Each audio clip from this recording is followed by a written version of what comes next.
Welcome back, guys, gals, and those in between. With the anime review over, it's time to go back to video games, and I'm tackling another series.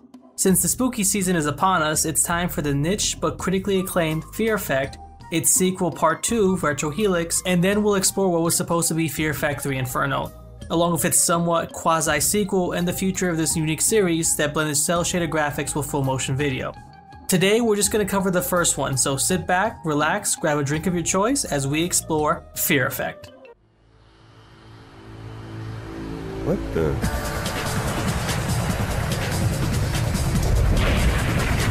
Oh, As always, we're going to start with the developer themselves, Chronos Entertainment. Named so after the god of time, and it's quite apt because in many ways they're both ahead of the time and behind it, all at, well, the same time. Formed in 1995, their first game was the infamous Criticom, which is by some people now being noted as the worst fighting game of all time, quote unquote. I would dispute this. There have been much worse fighting games that weren't even made in a fraction of the time Criticom was. Like most terrible games, the reason Criticom was so bad was because it was rushed. Chronos Entertainment having only 6 months to go in development. Oh, and did I mention, until those 6 months they didn't even have a PlayStation development kit? Or that this was their first game ever? The team literally had no experience on this new system, and somehow, by the grace of God and what must have been enough coffee to boost Colombia's GDP by 200%, they were able to make Criticom.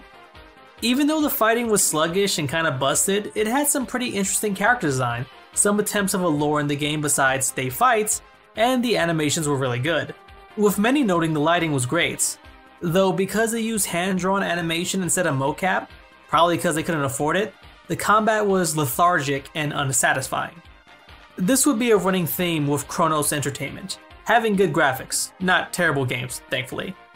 Now, I'm no fighting game expert, but I'm no casual in them either. I'm pretty well versed. I'm in the middle, mostly because of my childhood growing up with a lot of siblings. Fighting games were an easy choice so more people could play. So I know all the important terminology, wave dashing, startup and recovery frames, priority, waifu, all the really important terms. Though while I know what these terms are, I never really use them when picking a character or fighting. I just pick whoever I like most, who I'm feeling at the moment. So it's safe to say I understand that fighting games are viewed on a much different scale than, say, an RPG, where the gameplay might be busted, but if there are pillars to support it like a good story, great character interactions, it can still find a fan base. Fighting games are more like sports simulations or racing games, in that the main nuts and bolts of the game need to be good. That's where most of the attention is veered towards, and everything else is seen as sides. Nice, but not really needed. I loved Injustice, but even me, the person that was like, let me do a 50-minute video essay on Saga Frontier, thought, well, it was cool they gave us a reason why Superman is punching the Joker and the clown isn't exploding into pure dust, but it wasn't really needed. The story wouldn't matter much if people didn't enjoy fighting as these characters. By the way, the Injustice prequel comics are so much better than they had any business being. For real, check them out. Anyway, with all that being said, I honestly feel like Criticom being the worst fighting game ever is an overblown meme. It's pretty much on par with most terrible fighters. Yeah, the Saturn version was worse, but the Saturn and 3D gaming were in a it's complicated relationship at best. Thus, Criticom crita-bombed. Well, critically anyway. Because the game came out on time, and it being an early PS1 game, it actually sold really well. So financially, Studio Chronos was just fine, and their dream of being game developers was finally true, and it will allow them to create more titles. what the?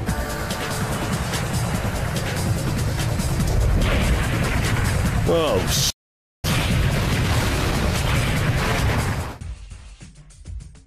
The next game after Criticom was the 90s as all heck title, Meat Puppet. I swear, just my Google searches for my redo video and now this, the FBI has to have put me on some kind of watch list at this point. I'm not actually able to play and record Meat Puppet, but it seems like a kind of weird cyberpunk goth girl in this isometric platformer. For real, even the Wikipedia page is super bare, with one review saying the game looks great and has a compelling story, but the controls are eh. Yeah, Chronos hadn't figured it out yet. For 97, again, it does look great. It seems like something I'm going to have to go and take a look at, just to say, yeah, I saw all that Meat Puppet has to offer. Sure, some people get known as Kirby people, weird old tech people. I'll be the meat puppet guy. Why not? Someone has to. After indulging in food-based mannequins, Chronos Entertainment went back to their roots of fighting games, which they were kind of shoehorned into. The head of the studio saying that since they were one of the few Western developers that could make fighting games no matter how subpar, they kinda got stuck making one after the other. Thus, we ended with Dark Rift, which is apparently a sequel to Criticom and was originally titled Criticom 2. This was changed probably because of the bad reviews of the first game, minus of course the unbiased Pulitzer Prize-winning integrity of the official PlayStation magazine, who while others gave it around 40%, gave it a 70. For real, at least give it a 50 or something, pretend not to show such obvious favoritism. Dark Rift was more accepted, with most reviewers noting it was a massive upgrade from the original game and actually played quite decently. With many noting that it was no longer sluggish, a massive amount of praise was also geared towards the character design, attempts at a story, and the graphics itself, it being one of the few N64 games to actually run at 60 frames per second. I'm no 64 expert, I never owned one, but if I recall correctly, there really were only a handful of games that could do that, like F-Zero and I think Kirby, but only for the cutscenes. So it was quite a feat for a non-first party game to accomplish it. Not only that, it did it before F-Zero. Yes, it became 60 frames per second on the Nintendo 64 before even Nintendo can do it. Pushing the graphical capabilities of a system would again be something Chronos would be known for. So it's no shock reviewers gushed over its visuals. So much so, some reviewers compared the character animations to Virtua Fighter 3 on the arcade, which was a big deal. Back then, arcade ports to even the 64 and PlayStation were seen as massive downgrades in, well, everything. If you wanted an arcade experience, you had to either go to an arcade or own a Neo Geo which had massive cartridges, because it was the only proper way to emulate the arcade. Personally, I think Virtua Fighter 3 is the clear winner, but still, even to be compared is kind of like being nominated for an Oscar. Even if you don't win, it's a prestigious group to be in. Once more, I never owned the 64, but I could see that if I did, this could be a title I could rent for a weekend and have some fun with friends. After Dark Rift, Chronos went back to the PlayStation and created a game I actually owned known as Cardinal Sin. Sin being spelled with a Y for reasons. It went into more fantasy roots, which was fine by me. At that age, I was getting into my love of high fantasy, so I was down. We're playing it today, yeah, again, it's just okay. I'm not saying you should go out and get it, but if you have a chance, give it a shot. Like usual, the character designs are pretty great, and it runs pretty well for a 3D fighter. It's pretty clear that fighting games weren't what Chronos Entertainment was interested in. So after Cardinal Sin, they went and made what would become their magnum opus, Fear Effect. What the?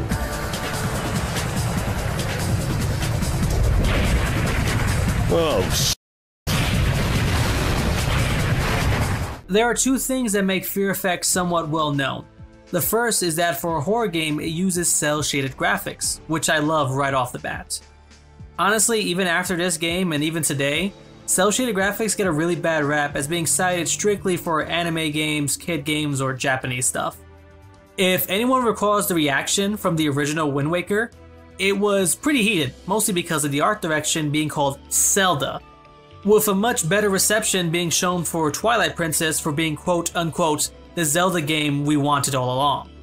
Of course, in recent years, people have changed their course and rightfully love Wind Waker, as they should. Along with the graphics, it's clear that style is a huge part of this game, with tracking shots, zoom outs, interesting transitions. These are things I couldn't really notice as a child, and now only as an adult could I really appreciate all the effort the team went into making this game sleek. And boy, is it just that. Just from the start, it's clear they were inspired by things like Akira, Ghost in the Shell. I mean, look at this opening and tell me if you don't half expect the Major to appear.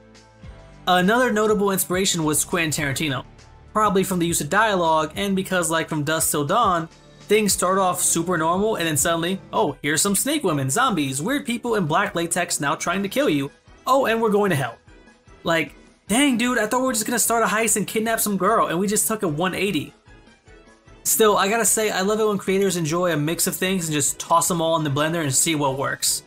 I did say we go to hell, and yeah, the game has an interesting mix of settings. From a high-rise in a retro future China, to a rural fishing village filled with zombies, a How can I say this without being marked mature? It's an area where ladies of the night work. And then you visit 3 separate versions of hell. One of my favorite things is that each new area has a different game over screen, resembling the area you're playing in. Not needed, but if I've said it once, I've said it before. I just adore when developers go the extra mile. It's clear that unlike their other work, Sphere Effect was indeed a passion project that they put their all into. So thank you, Criticom. You led to this, so you aren't the worst. The other thing you might notice, and it's probably the first thing most see, is that every screen of Fear Effect is in full motion video, as opposed to video that isn't in full motion. Jokes aside, for the younger viewers, FMVs were just that. Instead of sprites or pre-rendered graphics, FMVs were pre-recorded video files on a loop. At one point, many people thought this would be the future of video games. And a nice little fun fact I discovered while making this video is that the roots of FMV started in the 1910s. As part of a sideshow attraction, a screen would show animals on a covering, and the players would aim their guns to register hits and hunt animals. I just really love the precursors to modern technology, especially since this was used over 100 years ago. Modern FMVs, and well, I'm using that word loosely, seem to be interactive movies with real life actors as opposed to using voice actors. As time moved on, it's clear that this wasn't the direction the video game industry was going. You know how I said cell shading got a bad rap? Well, FMVs also did. When you think of FMV, you think of Sewer Shark, Corpse Killer, or Fox Hunt, that weird PS1 FMV spy game that was also made into a full-length movie. Maybe I'll go back to that one day. That aside, we did see some pretty great FMV games with things like the Wing Commander series that had real Hollywood actors to portray the characters. The death of FMV was really twofold. First being, again, association. It just had a negative connotations because of the deluge of terrible games that were included. Secondly, the hardware that led into FMV were things like the Sega CD that had good games, don't get me wrong. The Sega CD had classics, but it also had a lot of bombs. It was a mixed bag. That or the system would be something like the 3DO, which was seen as much too expensive, costing over $1,300 today and having a terrible library of games. So most gamers couldn't really get access to FMV games. They would just see what it was without actually experiencing it firsthand, which is a darn shame because there were some classics people missed out on. Phantasmagoria is a tour de force. I remember having my first PC and just being mind blown about what I was seeing and playing. Though I was probably a bit too young to even be playing it in the first place.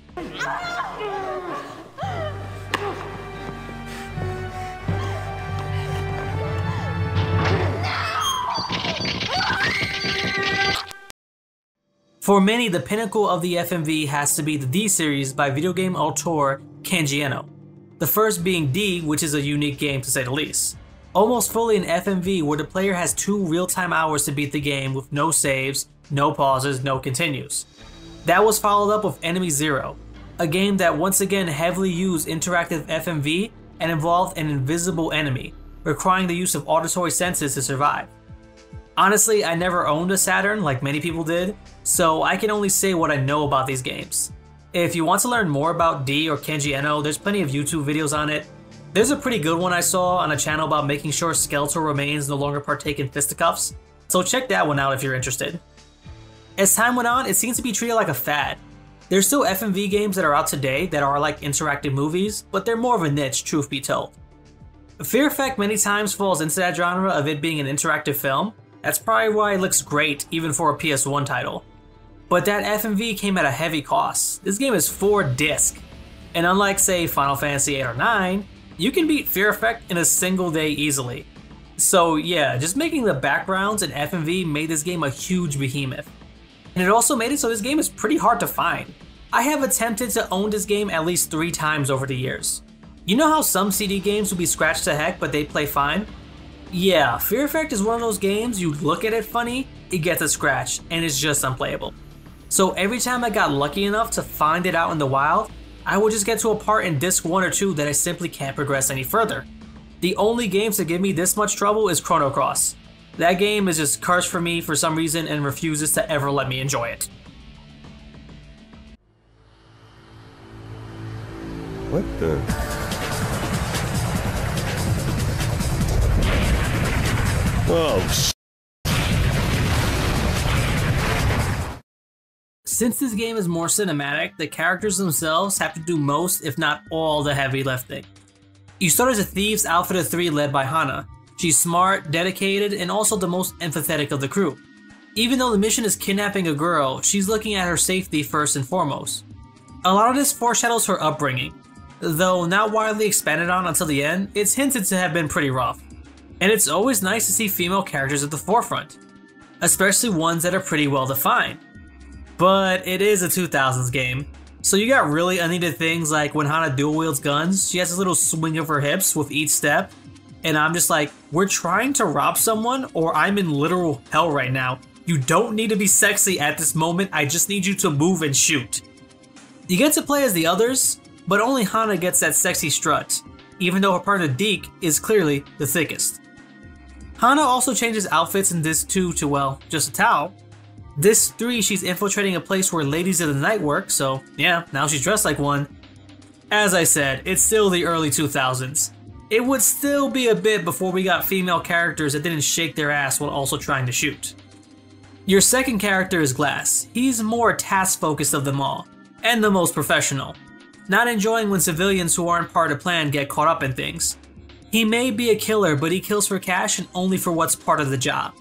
He just wants to execute the plan, and if things get derailed, he wants to just give up. He's of the mindset, this girl is more trouble than she's worth, we should just find another job. More than once, he alerts Hana that they should just abandon ship. He also might be the most loyal of the group, taking personal responsibility when things go so wrong. Finally, the last member of the club is the beefy boy Deke, who is once again the thickest. Deke loves shooting and he loves money. He doesn't care what happens so long as the job pays well enough. He may have the lowest morals of the trio. It's never elaborated, but that's just a feeling I got while playing. That unlike Glass, who killed because it was part of his job, Deke seemed to see killing as an added bonus. I do enjoy that though they are so different, they get along quite well. It's clear that because of their differing outlooks that fractures get created when their morals get put to the test. Are they supposed to be heroes or hitmen? They simply went to work. I mean sure, the job was kidnapping a girl, but they didn't expect it to spiral so wildly out of control. You experience this downturn by playing all 3 of them, which is actually one of the game's strong suits. So you can understand Hana's motivation when she wants to see things through, and you can relate to Glass feeling the exact opposite. You switch between all of them so you play the story as it happens, as opposed to playing as one character, seeing their end, and going on and so forth. It works much better this way, though one of the flaws is this perspective change, because some can be so rapid and it needed better pacing. Sometimes it'll be like, oh okay, you're someone else now, and it will last for a legit 2 minutes, an extremely short length of time. I think I can understand what Chronos was attempting. Again, Fear Effect is very much like an interactive movie, but not everything translates well. In a film, you can cut to another person for a few minutes without breaking the flow, but for a game, it just wrecks the pace. Honestly, it's a small complaint overall, but for what is the game's crux, it can be deflating at times. What the?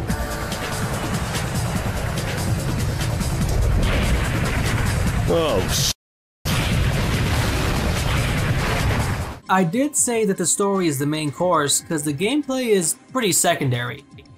A lot of interactive movie type games now tend to take that quite literally, with a story playing out and then a choice being made, or games like Metal Gear where you get a ton of dialogue and then a ton of gameplay usually. Fear Effect is in the middle of those 2 approaches. There is gameplay followed by scenes that move the narrative forward, and then more gameplay. It's closer to say something like Silent Hill, but with the balance shifting more towards the story rather than the gameplay and ambiance. And well, since it is a survival horror game pre-RE4, you're there with tank controls, again. It could be worse, but yeah, tank controls you gotta get used to, and I've said it before, they're not great. So thankfully the game is pretty forgiving. There's no health, but rather a fear meter. It's your health bar basically, and it goes down when you screw up or when you get hit. It refills on its own with each checkpoint, when you defeat enemies or when you complete puzzles. When it came to refilling health, I really only found it useful in one of the final bosses, where I had to farm ammo and just kept killing enemies to make sure my health didn't waver. So that fear system kinda mitigates the poor controls. Health is pretty plentiful, and there are some other things that help, like when you press L1 you do a quick 180 turn. Besides that, you press L2 to do a roll, which I use quite often, but I found it's used very situational, and a lot of times instead of rolling out of hits, I found myself doing the exact opposite. R2 is to crouch and get a better aim, and R1 is to run. And since you're usually well stocked with ammo and health isn't an issue, there's really no penalty for just running around shooting people. Square and circle lets you cycle through your inventory. There's no chest function like Resident Evil, you gotta switch in real time here. Use keys and even your cell phone to go and save the game. Side note, I love how the cell phone is so dated with this game that's clearly set in the future. This system can be a bit bothersome when you need to use an item, so you gotta scroll all the way through to get it. The same with switching your weapons. Honestly, unless you're running low on ammo, which is very rare, in both playthroughs, hard and normal, only on disc 4 in Frozen Hell was I actually running low on ammo and tried to either avoid enemies or just straight punch them. Every other section, ammo is dropped aplenty, so take a gun and stick to it. There's really no need to change ever. The shooting is very simple. If you're near an enemy and you see a green bullseye mark, that means you can shoot them. Get close enough and be hidden, it turns red and you get an insta-kill, even if you're using a close range weapon. There's no reason to sneak around and use close range weapons besides 2 times in the game, because switching can be tiresome, as I've said, and get you killed. So best bet, pick a gun, crouch when you can, and just start shooting. The only times you'll have to pay attention a bit would be during the boss battles. Bosses act more like puzzles, like you would in a platformer.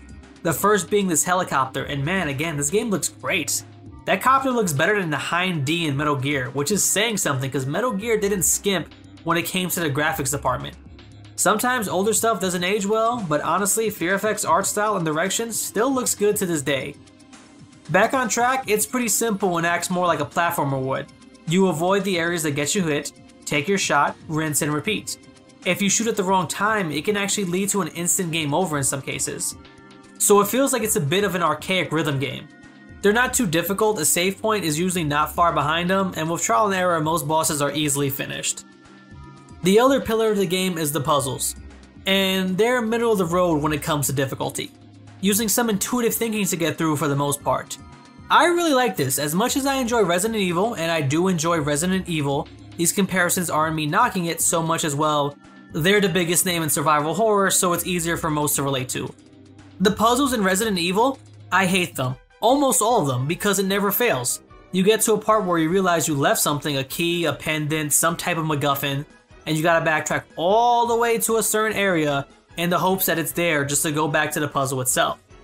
Which is a shame because usually when you actually unlock the puzzle after finding the pendant, key, whatever, many of them you actually have to read the logs and piece things together, so I actually enjoy them when I finally get to play them. Fear Effect works this way. Everything is out in the open for the player and simply requires slowing down for a bit. My 2 favorites is this doll one. It has dance moves which are similar to a TV that's pretty out in the open. So you watch the TV and you copy the moves. Another is when you're in hell having to match the ages with the words on the wall. The puzzles are also enough where if you can't beat them, trial and error can help. Like in the first one, you have to disarm a bomb, and I died here. Like a lot. The solution here is to go and cut the wires to match the colors, as in which 2 colors mix to make the one displayed. But I clearly always failed in art class, but fear not. Not only was there a save point right outside, it also shows your health meter go down or fear meter go up, however you want to read it. So I can clearly see where I was messing up, and could then just speed run through it. This was doable because the game is pretty generous with save points, which is useful because of the game's most notable feature, the instant death scenarios. What the?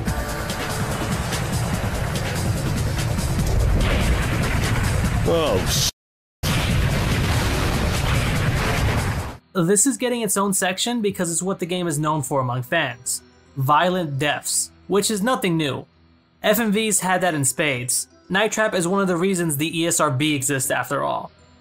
In Fear Effect, in certain parts you can die instantly, from being electrocuted to having your train derailed, to blowing up because you can't defuse a bomb because you always sucked at art class and the teacher always focused on the kids who excelled, and now you're a grown man that barely knows his colors. I mean, what? Is that just me? Okay.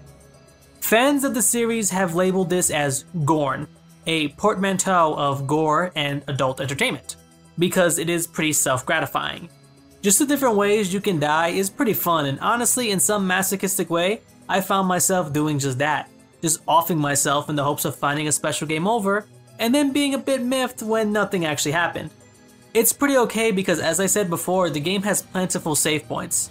It seems like the developers encourage players to find all these bad ends.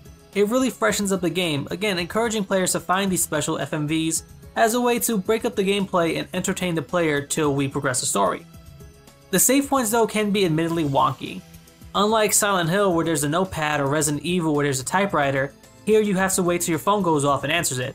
And there were times where it's so sensitive as to where you have to actually save, I could quite easily see someone missing a save point or two. Thankfully with the second, you can just toggle so you can see where the save points actually are. There are really only two parts I feel like the developers goofed on the save points. The first one here is this pretty unique puzzle. There are some lights that cover the window panes, and you have to see which panes have cracks in them in order to avoid the cracked ones to go from top to bottom. You can't step on any square more than once or you're dead. The issue is if even one small sprite of your shoe touches the wrong panel, bam, death. And what makes it worse is that there's no save until after this. So if you die, you go back to glass in the restaurant, redo a sneaking section just to probably die again with Deke. The hitbox failure is also an issue in the ceiling part of Disc 2, again with Deke. Wow, he really can't catch a break. First he doesn't get a strut and now this. Here it's similar, one wrong move and you fall to your death, and due to the cinematic perspective, it can be difficult to actually progress forward and kill all the enemies, which is the only way to move ahead.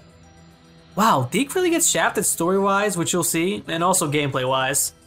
In that same disc, for some reason on my hard mode difficulty, on one part where there's a runaway train, Deke just wouldn't run. I don't know whether it was my game, my controller, but Deke has some E rank luck sadly. Minus those two parts, the game is pretty smooth sailing. There might be some difficult parts here and there, but there's nothing that would require you to play the game on easy. Heck, even hard isn't too difficult. Since many things kill you with one hit anyway, and it's the only way to achieve the true ending, you might as well just start off on hard. The story itself is pretty easy to sit through because what's this? That's right, the acting isn't horrible. What the?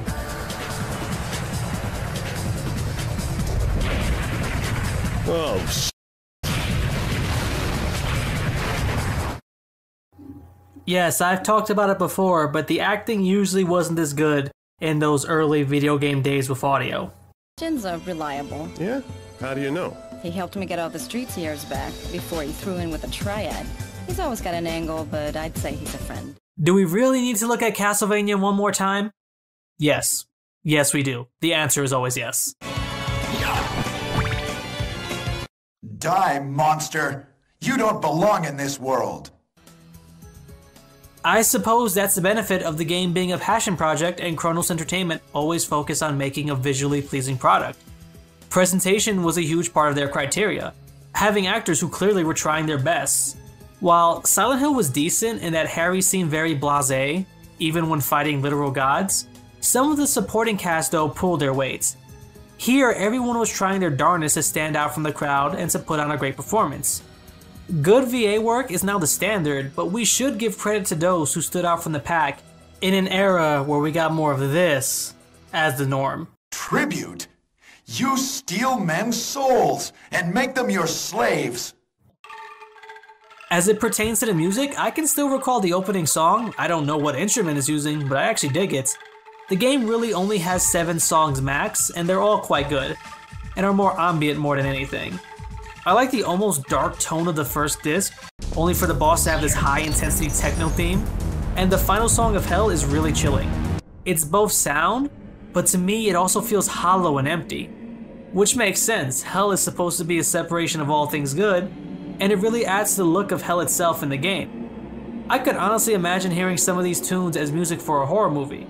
I'm sure if you weren't told its source, some would choose that option. All of these are great pillars to support the game's main course, its story. And speaking of story, we're about to get into spoilers, so you know the deal by now. Choose if you want to skip or not, because as usual, I'll give you some time to think about it.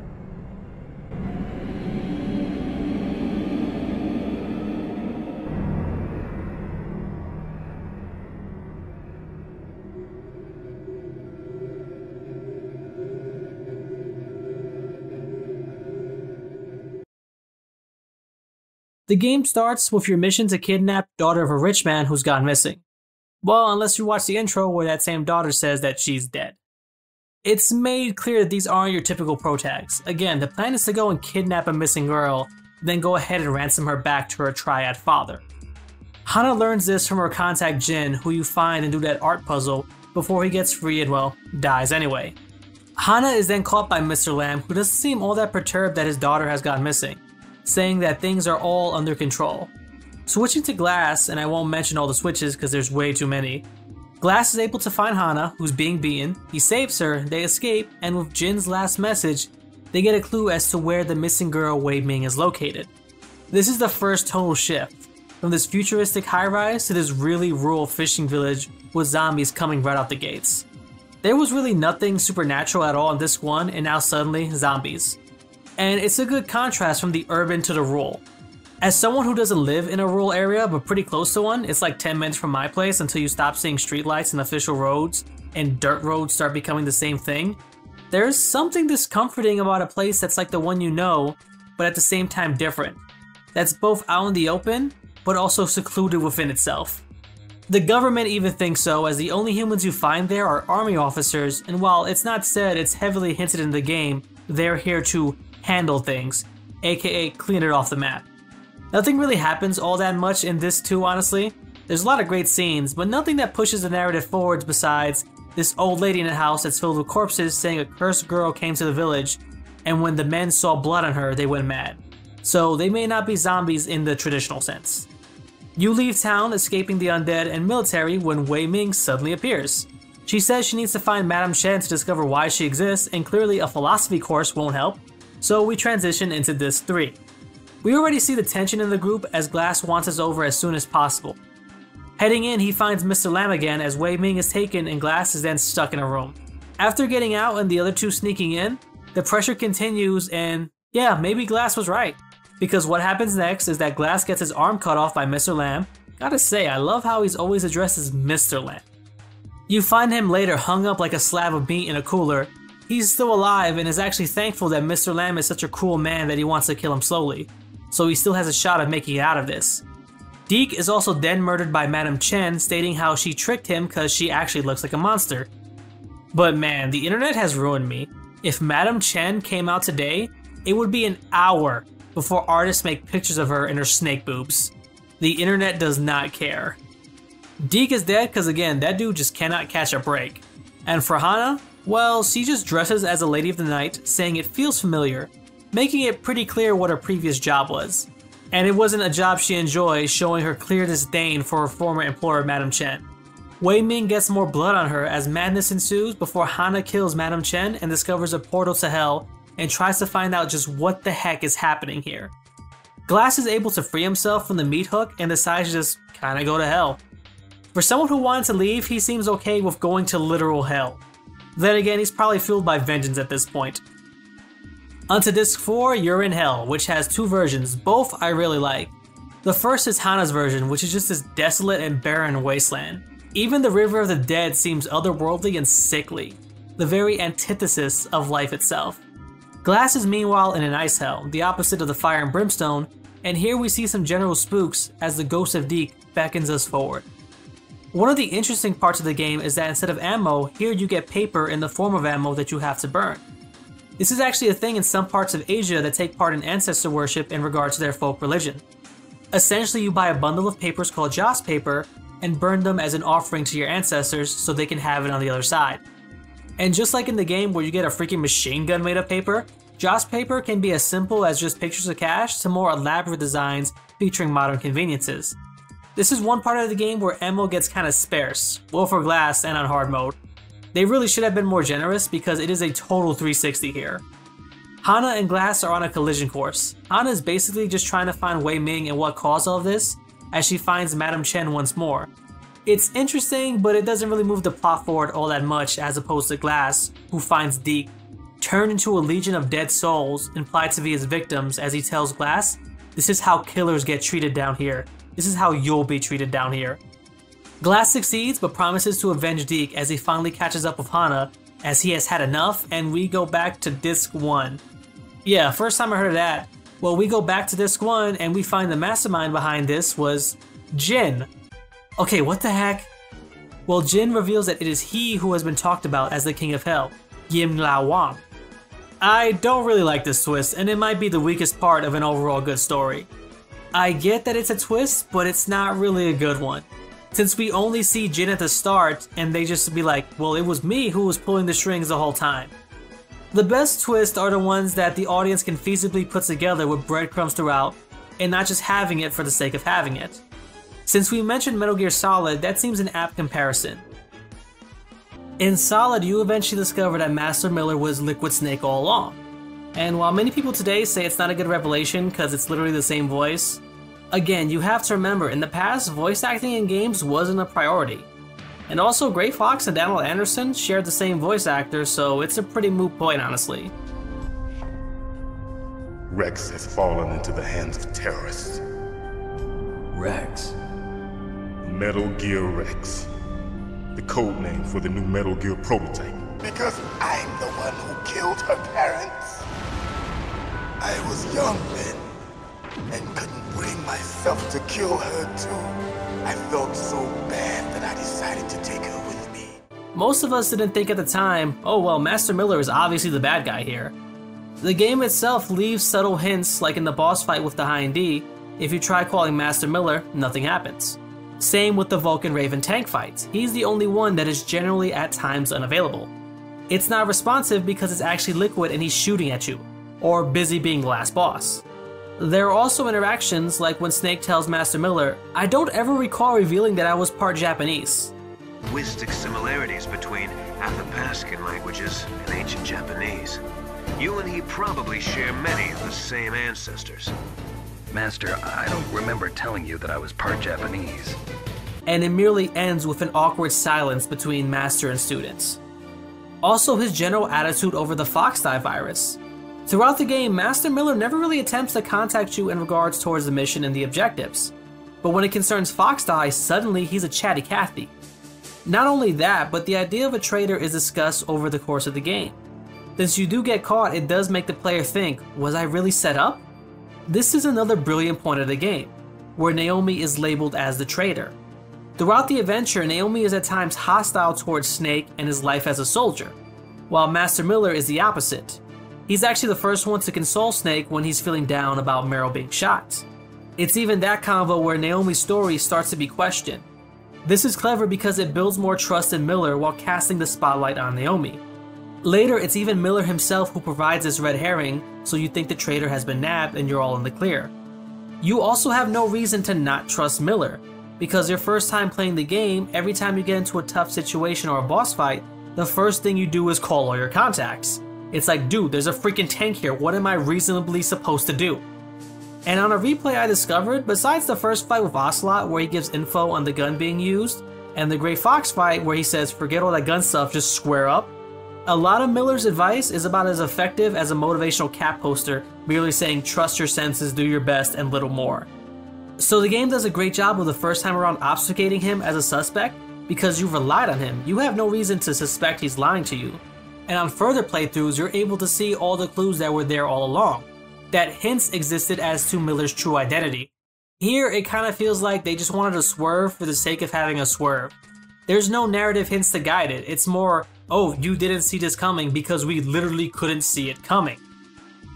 Anyway, Jin, yeah, I'm gonna use that name instead of Yim La Wang because I don't want to butcher it and do so many retakes. Jin says that Hell is becoming overcrowded and thus he created Wei Ming.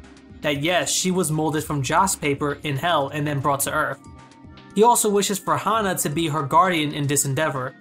It's a nice little nod to when Wei Ming said that her father, Mr. Lamb, has enough money to burn.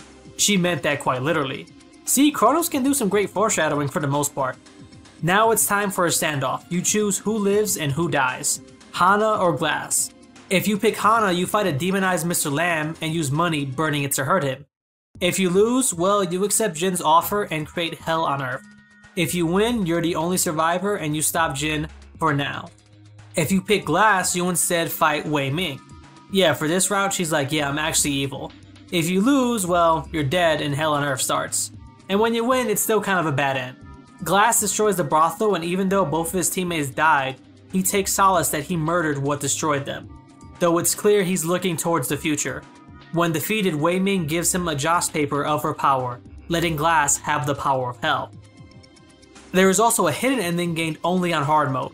In that, there's a middle option where they're like, why are we trying to shoot each other? Let's stop the bad guy. Guns withdrawn, Hana does her fight, Wei Ming thanks them, Glass gets his arm back, and Deke comes to life remembering nothing, citing he was on the toilet all day. It's a generic happy ending which I don't love or hate.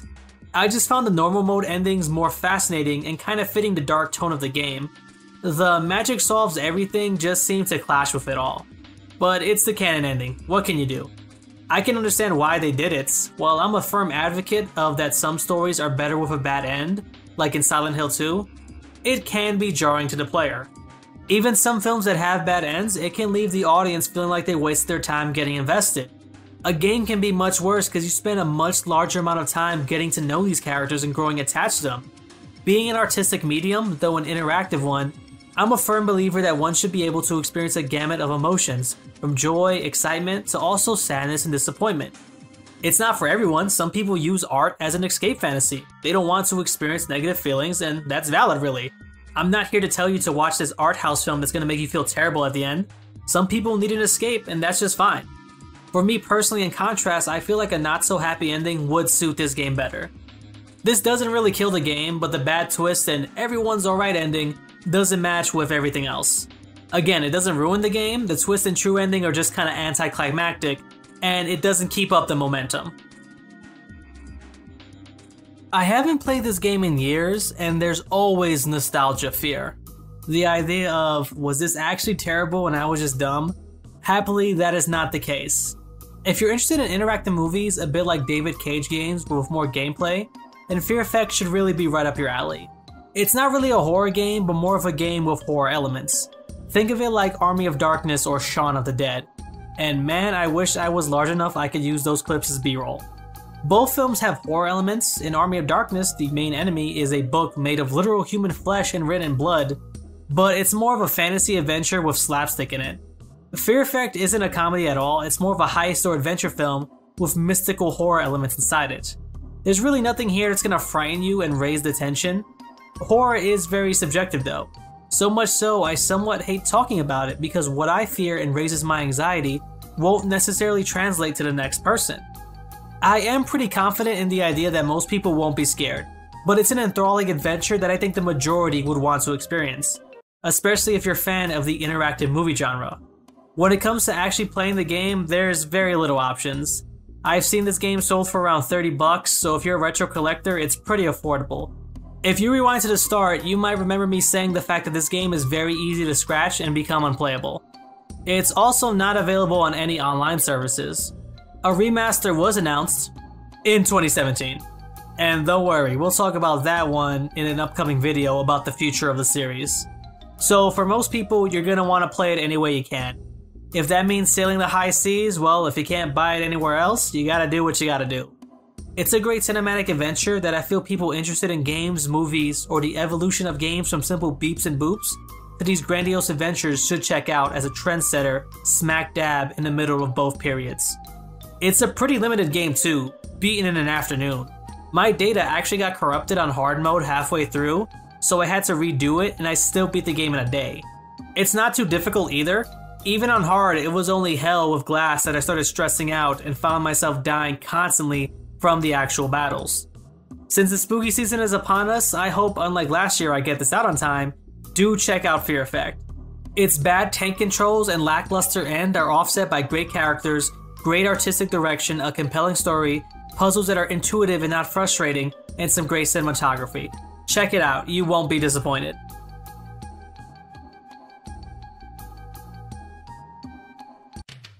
Well guys, gals, and those in between, I first want to say thank you all so much. This end slate is going to be longer because it's, again, a thanks and future plans.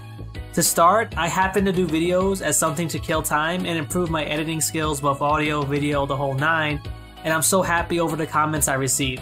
It honestly makes my day when I hear someone say they love the game I reviewed and I did it justice. Even most of the comments that are criticism tend to be constructive, which I love and appreciate. If you honestly feel I overlooked something or that you disagree with something, it's all subjective.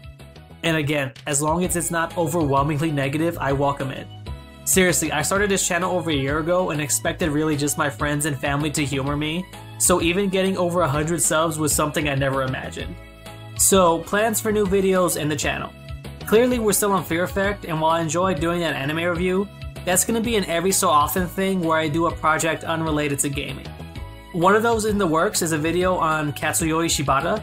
He's this wrestler in Japan who betrayed his company while it looked like it was doomed, came back when it started being successful, fought this really meta battle against the survivors of the ideals that almost killed the company, then almost legit died in the ring after finally gaining the respect of the crowd again.